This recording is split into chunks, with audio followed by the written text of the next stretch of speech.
Sure, yeah.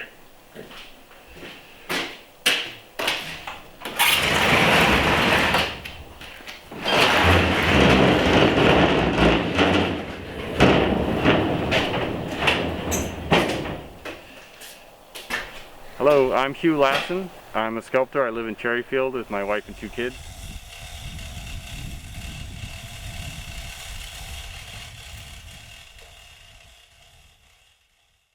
"15 years ago, I studied sculpture at the Art Students League in New York, the old-fashioned way with the hammer and chisel. Since moving here, I've kind of wanted to carve a lot more of the main stones. And so granite, slate, basalt, and they're much harder stones than marble and alabaster and limestone, so use power tools mostly, a lot of grinding, polishing. So in front of us here there's a lot of granite. These 2 larger dark pieces are slate from northern Maine, from the Rumford area. So the title of this piece is Seed Form, and it's slate on a slate base. The stone came via a stone yard in mid-Maine.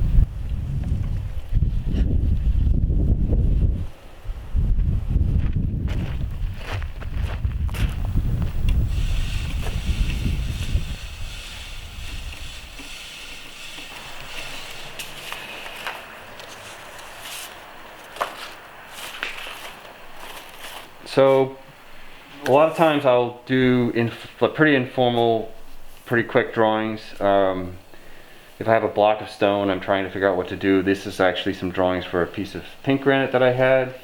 And sometimes I'll just do free drawings without a block of stone.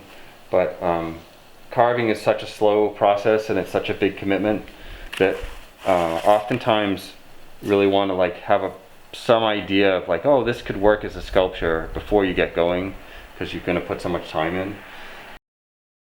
So for the City of Auburn, I made a model for a larger piece than I'm used to making. In fact, this will be the heaviest piece, maybe not the tallest piece that I've made. And made this model here. Unfortunately, it's a little dusty. This is a black granite from Addison. The quarry, unfortunately, that came out of is closed. And so I had to source another block, and I found a quarry up in Quebec. Fortunately, the quarry was able to bring it, this is all during COVID, was able to bring it down, and we were able to just about get it off the truck. It was about 10 tons.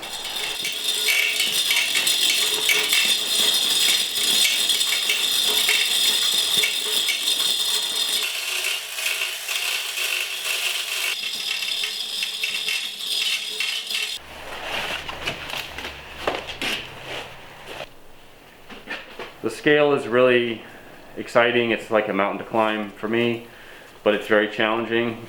Just moving it is expensive and awkward, and the more time you spend with a piece, the more precious it becomes to you. So then if you drop it or it breaks,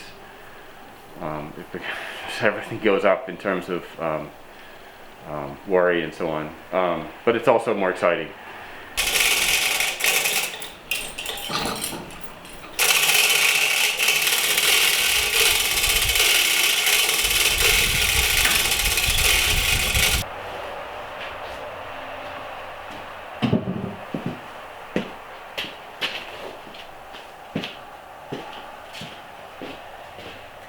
Basically, I worked on the far side of the piece all fall, trying to get it to a weight that I can actually flip it over with my equipment rather than having to hire John. And I was a little bit concerned. These are all drill marks from the quarry here, and I wasn't sure. Like, see, there's a little bit there that's cracking off. I don't know how deep that goes, so I was reluctant to carve too much on one side before I knew what was going on this side. So it's actually the first time I've seen this side of it. It was face down on the truck. John brought it face down. So I want to kind of dig in to see, you know, what's going on in here. And then I'll flip it all the way over and I'll carve from this side, which will be kind of coming in from more from this side. And then I'll probably be flipping it over a couple more times, but it's lighter, it'll be easier to flip it, sort of, and hopefully bring it down to this type of a form. Although it is an alive process, so I will be responding to the piece itself and eventually not looking at the model, because I want the piece to be as interesting as I can make it.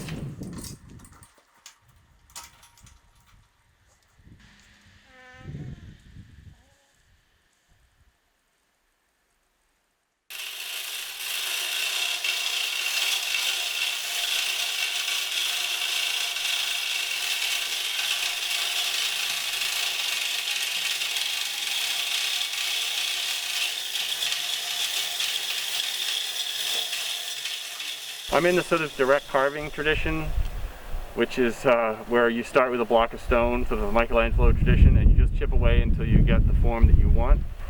The process is kind of helping shape the final form, the grain of the material, the how it carves, when you flip it over, how it looks at different angles. I don't usually start with a finished idea and a finished model. I usually start with a kind of a hint, a suggestion, and then draw on the stone, begin to cut away material until hopefully the idea gets more clear in my mind as I'm going.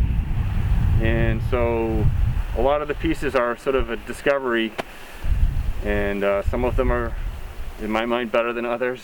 The piece that I'm doing for Auburn is a little new for me because I started with a model, a finished model, and I'm going to try and, you know, still be hopefully an alive process, but I am going to try and stick to the model because that's what I'm commissioned to do.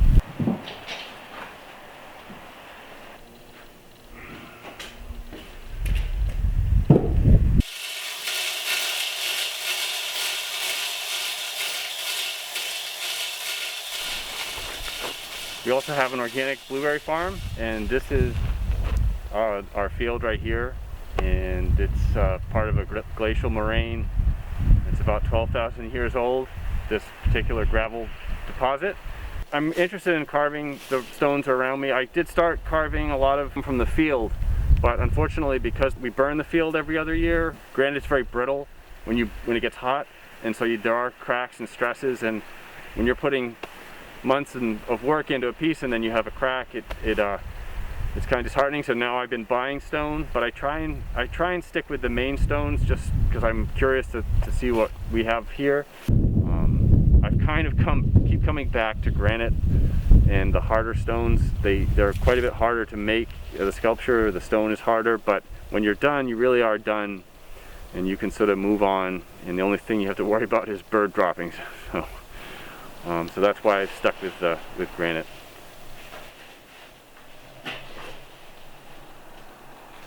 Essentially, when I started carving in New York, my teacher said, who's a good friend of mine, said, if you want to be a sculptor, you really need to learn how to draw. You need to go and study the figure for at least a couple of years. As a sort of in a studio like a daily 4 or 5 days a week for hours.